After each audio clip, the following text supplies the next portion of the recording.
You know, I was talking with Donald Trump a little earlier in the show, and a lot of people think that he was just his way or the highway. But, you know, he's part of this group that Jon Huntsman Jr. is leading with the likes of Joe Lieberman, No Labels, a group that tries to find a bipartisan solution for a number of vexing crises that are facing our country. The former Utah governor, a presidential candidate, joining me right now. I was surprised to hear, Governor, that Donald Trump was among those interested in your platform, what you're trying to do to solve intractable problems. What did you make of that? Well, I think he's right where the American people want their next president to be. Certainly the people of New Hampshire, and we were with a ballroom full of hundreds of our activists and supporters yesterday. We recognized with a problem solver promise under No Labels, 6 of the candidates, a very diverse group. So the talk here, Neil, is not what you're going to do for the country, but how you're going to get it done.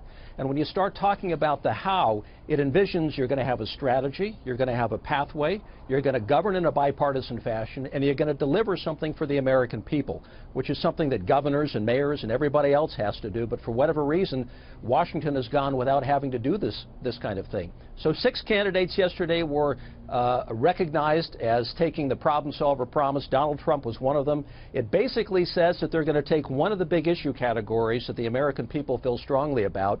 That includes jobs, that includes energy security, fixing entitlements, and balancing our budgets. Not our issues, but through polling, these are the big issues that the American people want done. So choose one of those issues. And we should include in that group, one of them was Governor O'Malley. Of course, he's running for president on the Democratic side. Right. So this does have a bipartisan feel to it. It has a bipartisan feel. What is it that stops these guys? Yeah, what is it that stops these guys? Their base that says don't compromise, don't yield, don't talk? What? Because both parties have it.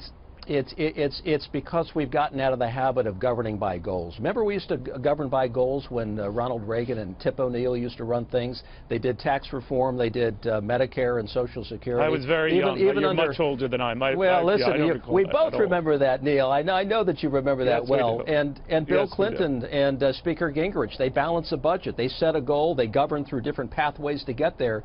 But they ultimately got to that goal. We don't set goals anymore. So these 6 candidates basically were embracing a goal-setting philosophy. You meet with a bipartisan group of congressional leaders within 30 days of getting elected president. You pick one of those big goals that the American people want to see done, and you govern until you get it done. It's what you have to do as a governor, a mayor, a CEO.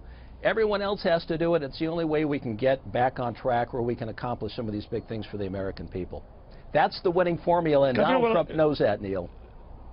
All right. Yeah, I was interested in who's interested in what you're doing.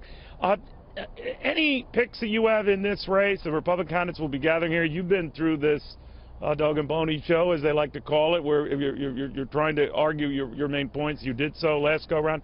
Any candidates intrigue you or you would consider supporting? I respect all of them who are in the race. I don't mean to sound overly diplomatic. Listen, I'm here as a citizen. I ain't running for anything. But I like to respect the will of the people here. There's a free market element to politics that I love, and it's totally unpredictable, just like the way the marketplace sometimes responds to a company's performance. And you get an outcome that you might not predict. Donald Trump is way up, and it's a direct result of the Obama presidency for 8 years. You want to know why Trump is doing so well? Right. Take a look at the president and what he's done. And anyway, it's going to be an unpredictable outcome, but it's an exciting time. I don't look at the downside. I look at the upside for what it means for the country. All right. You didn't answer my question, but that's fine. You are a diplomat, and a very, very good one. Thank All right, Governor, you, thank you very, very much.